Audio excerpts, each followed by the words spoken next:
Tidak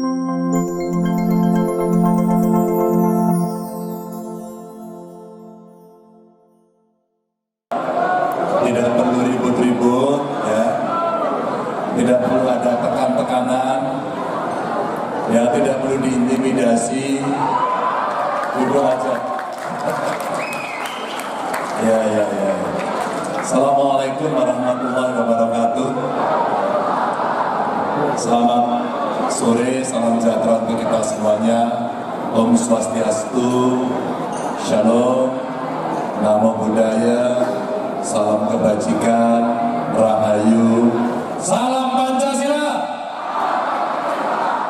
Terima kasih. Saya harus buka contekan. Saya diajari orang tua saya, diajari guru saya untuk selalu hormat sama orang tua.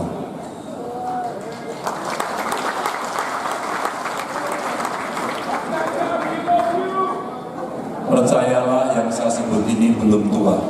Yang tidak saya sebut maksudnya. Jadi kalau nanti Bapak Ibu tidak saya sebut, berarti Bapak Ibu masih muda. Jadi yang saya hormati Ibu Zaumi, mana ibunya tadi? Oh, di sana. Mas Kimbong, ya. Mas Kimbong di sana juga. Ini yang sebut ini sudah senior. Ini Bu Zaumi ITB dan TPN juga. Mas Kimbong ini dari ITB, kebetulan ikut di TPN juga. Kang Panca, mana tadi ya? Oke. Oi, Kang Panca dari Tenas. Makasih semua, Damang. Ya, terima kasih. Kang Fuad, ini Sekjen Unpad. Oi, terima kasih. Ini yang luar biasa, saya berikan penghormatan khusus karena beliau menjadi inisiator dari banyak gerakan sampai kita berkumpul. Siswa menuju saudara.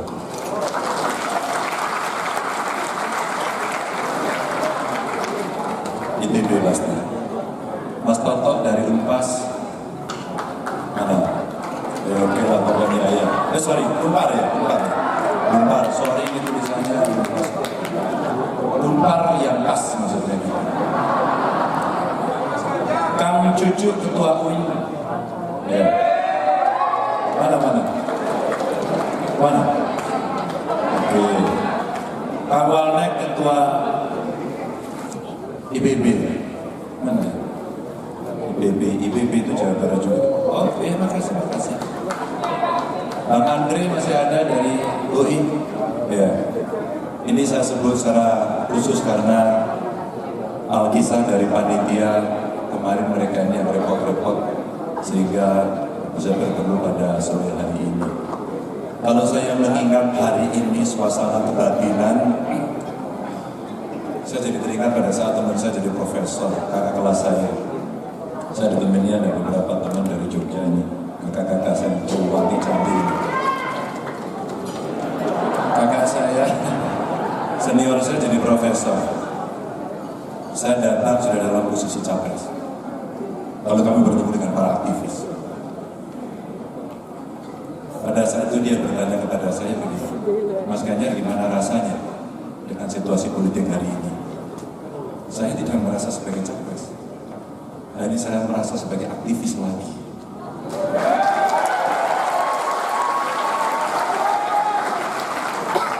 Dan suasananya saya tahu persis teman-teman aktivis di Bandung pada saat itu. Di ITB, di IPB, di Unpad, Unpas, Unpar, saya kira merasakan suasana dari waktu ke waktu. Tadi saya dibisiki ada yang sempat atau pernah ikut pemilu 1955 tadi. Berdiri Pak. Ikut pemilu 55 ya? Wow. Boleh dong berdiri. Waduh, ya. Oke. Terima kasih. Titip seniman saja. Mudah-mudahan seniman dihargai seperti zaman dulu. Terima kasih. Kembali. Kenapa saya tanyakan pemilu? Oh, iya. Angkatan 55. ITB angkatan 55. Kami 88. Wow.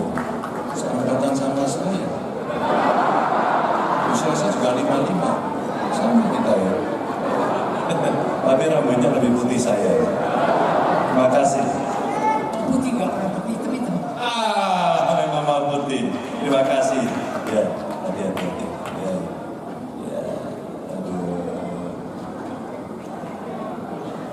Kenapa saya cerita ini pada Bapak Ibu kawan-kawan semuanya? Sebenarnya saya dan Pak Mahfud ini biasa saja, tidak ada yang luar biasa. Yang ada adalah ada panggilan sejarah yang datang kepada saya dan Pak Mahfud. Itu saja. Kami berdua pernah diskusi panjang, apakah kita memimpikan ini dan kemudian menggebu-gebu mendapatkan? Tidak. Sama persis ketika pesan orang tua saya ke saya. Kalaulah jabatan itu tak perlu dikejar. Tapi kalau itu sudah menjadi takdirmu, laksanakan dengan baik. Itu saja. Maka Bapak Ibu, ada cerita yang sangat luar biasa. Alhamdulillah. Mungkin aktivis bilang Ibu Pertiwi hamil tua. Ketika kemudian kita mulai berproses politik, pernah ikut pemilu 55, setelah itu lama sekali kita tidak pemilu, dan kemudian pemilu lagi, dan seterusnya pemilu berjalan dengan sangat tertib. Karena 5 tahun berikutnya hasilnya sudah diketahui hari ini.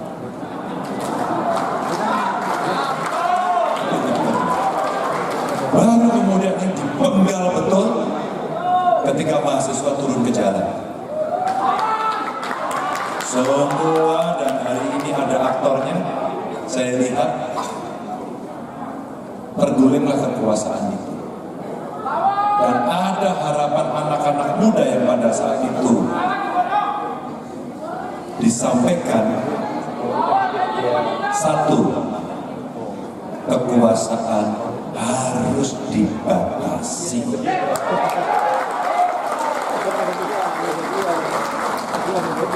Itu dengan darah, itu dengan nyawa pada tahun 98. Pertanyaannya simpel sekali.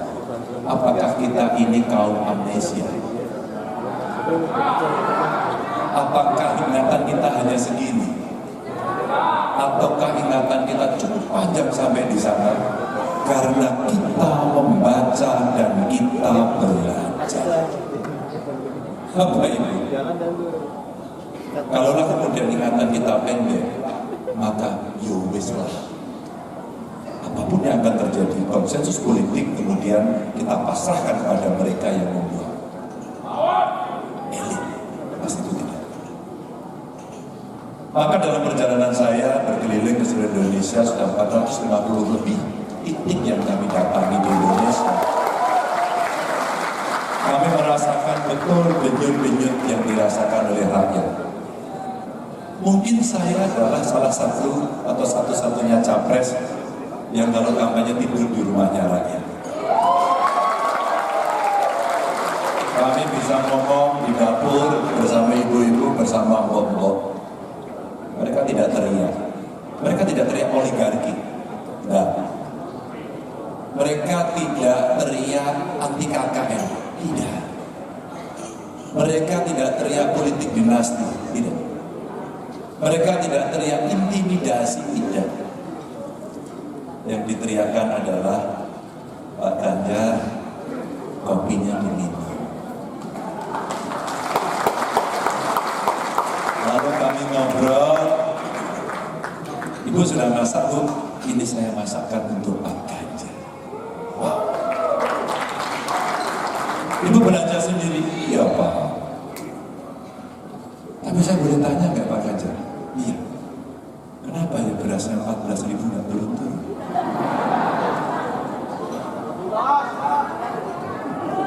Ya 16.000 kamu orang kaya, 14.000 yang paling kecil.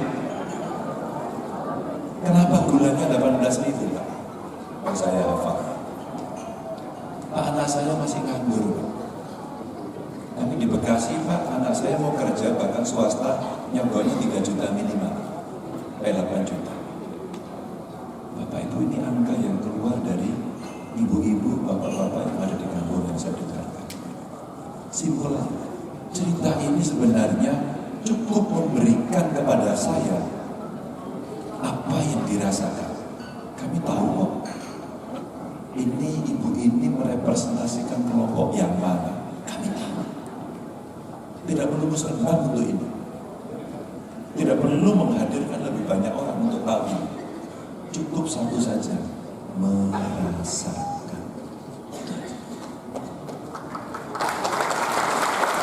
Inilah dalam diskusi saya dengan Pak Mahfud yang saya sampaikan bahwa tolong, kalau soal debat, kalau soal kampanye, jangan ajari saya untuk merasakan rasanya lapar, karena saya mengalami. Untuk tahu bagaimana membantu mahasiswa, membantu orang miskin punya akses kesehatan dan pendidikan, tidak perlu Anda mengajari saya. Bukan saya sombong, karena saya mengalami.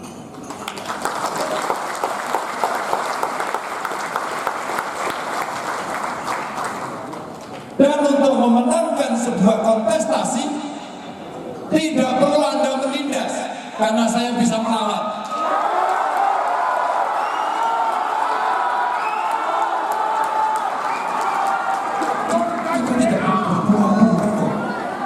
Kita tidak perlu berpura-pura, nggak usah kasih. Main halus, main cantik. Tapi cara melawan kita juga pakai otak. Kita kaum terpelajar. Bagaimana cara kita melawan pakai otak? Hanya satu kekuatannya adalah rakyat. Ilmu pengetahuan, teknologi, jejaring, aktivisme yang kita miliki, dan darah juang yang kita miliki, inilah yang bisa menggerakkan itu. Kita akan biarkan kemudian negeri ini berjalan seperti yang kita lihat secara optik hari ini seperti itu, dan kita pasti akan menduga kelak tidak akan beres. Untuk kita ambil alih hari ini, untuk kita bawa kembali pada koridor agenda reformasi menuju cita-cita. Bapak Ibu, sudah berapa sahabat saya yang sangat aktif, yang sangat anti sama si dia, dan hari ini mereka berpelukan begitu mesra.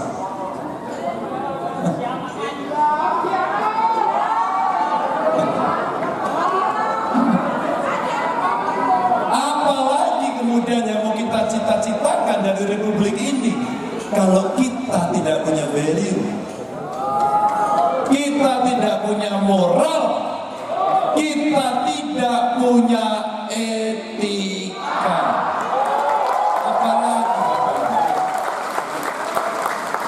Apalagi Bapak Ibu.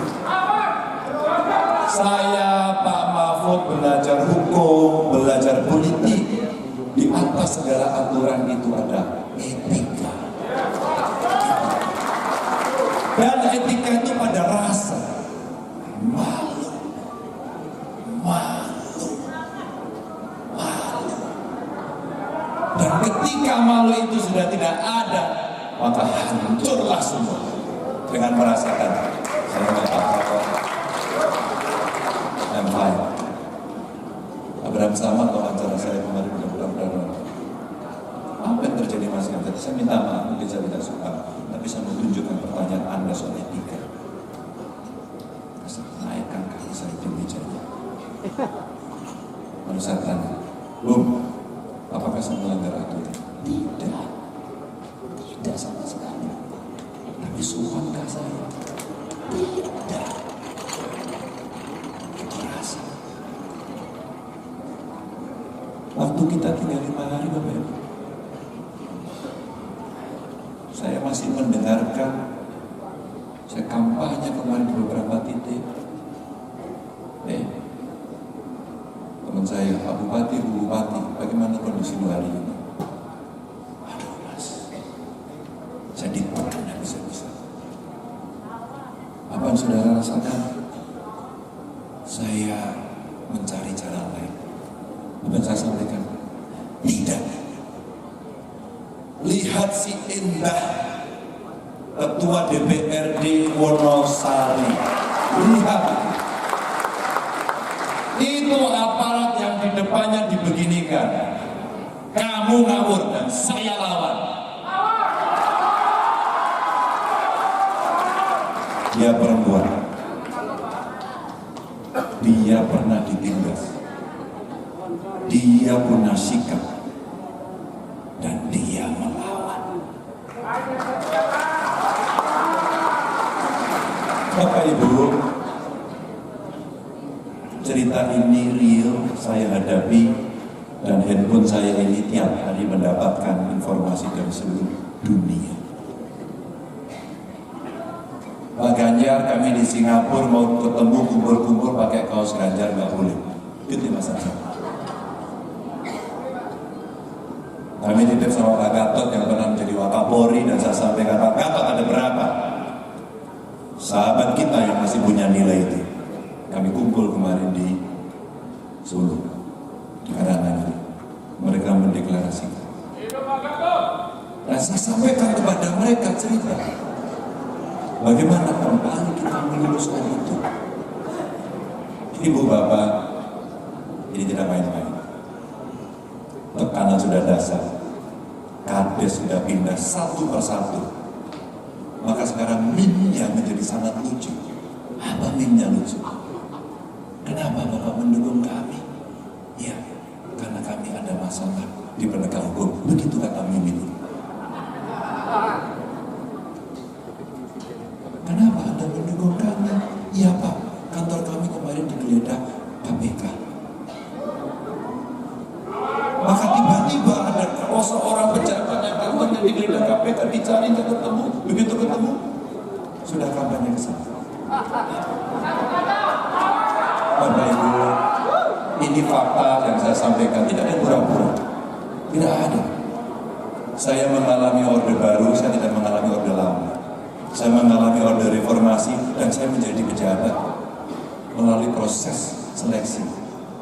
Bapak Ibu saya tentu orang sangat hebat, tapi dia bukan pejabat tinggi. Bahkan tidak ada orang mengenal. Hidupnya susah. Apa yang saya harapkan, apa yang saya mau ceritakan? Ketika kami mengalami situasi itu, orde baru itu dulu untuk menekan para aktivis. Itu ceritanya hanya satu saja, subversi. Hari ini mau mengganggu Bapak Ibu yang aktif, ceritanya diganti dengan korupsi. Kemudian semua dikendalikan. Oknumnya memainkan itu, dan seolah-olah kita ini buta. Padahal kita bisa melihat sini. Kamu boleh butakan mataku, tapi pikiran dan hatiku selalu bisa melihat.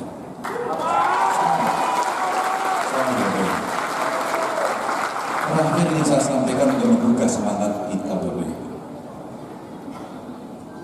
Jejak digital itu jujur kadang-kadang jahat. Saya mau bertanya kepada Bapak. Di Pontianak Bapak bercerita, kalau orang yang pilihannya internet gratis itu otaknya lemot. Oke, yang sekolahnya elektro, teknologi informasi, Anda bagian yang mana? Bahkan kemudian dalam perdebatan saya sampaikan, karena vis-a-vis mereka ditabrakkan. Apa itu? Makan gratis atau internet gratis atau sekolah gratis? Semua pilihan. Tidak ada anak-anak yang seusia Angga ini pilihannya makan gratis. Sumpah. Angga ini miskin. Rumahnya digusur. Dia tidur di kandang kambing di Boyolali sana. Anak ini pernah viral. Hatinya luar biasa. Enggak berdiri kan? Banyak nggak tahu kamu. Dia sekolah dengan baik dari keluarga muslim. Nggak usah sebutin. Nasib kita sebenarnya 11-12. Dan bangga berjuang keras untuk belajar. Dia kuliah di ITB, kemudian kuliah di Inggris, dan hari ini Anda menjadi aktivis. Saya kira merasa pikiran kami sama, bahwa kami muak dengan kemiskinan, kami muak dengan ketidakadilan, dan kami ingin melawan dengan cara yang benar. Dan saya lamar dia, enggak mau nggak masuk ilmu. Saya tidak pernah memaksa kamu mau pilih siapa, tapi mau nggak kamu masuk ilmu. Sama Mas Arsa direkrut, dan hari ini dia cerita ke seluruh dunia, karena anak-anak muda sekarang sedang melihat bagaimana perjuangan seorang anak. Terima kasih Pak. Baik. Aplikasinya My Skill. Makanya kalau ada anak muda ingin ditambah kapasitasnya, saya akan donasikan aksesnya. Itulah cara anak sekarang. Saya aku yakin internet membantu dia. Saya aku yakin internet yang lambat tidak membantu dia. Saya aku yakin coverage internet yang buruk tidak akan membantu dia. Yakin saya. Tapi dengan fasilitas yang baik, Anda menciptakan itu dan akses itu bisa didapat, tapi belum merata. Dan dia berikan kesempatan itu. Terima kasih. Bapak Ibu, terima kasih. Tapi ketika akademisi sudah bercerita, UGM memulai, UI memulai, UI memulai, ITB, semuanya memulai, dan hari ini semua berbicara, dan Unpad memulai, dan semua memulai, Unpar memulai, siapa lagi mau disebut, UI sudah, Bu Tuti udah marah, ITB udah pasti, ada alumni yang takut.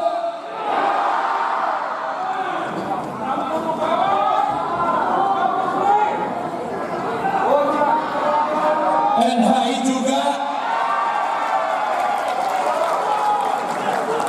Ketika semua sudah menyampaikan itu, sudah bercerita, ada mimbar akademis yang punya kebebasan.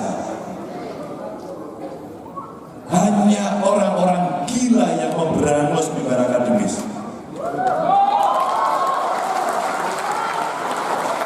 Dan hanya orang-orang yang berakal sehat yang tetap mempertahankan mimbar akademisnya tanpa takut tekanan dari siapapun.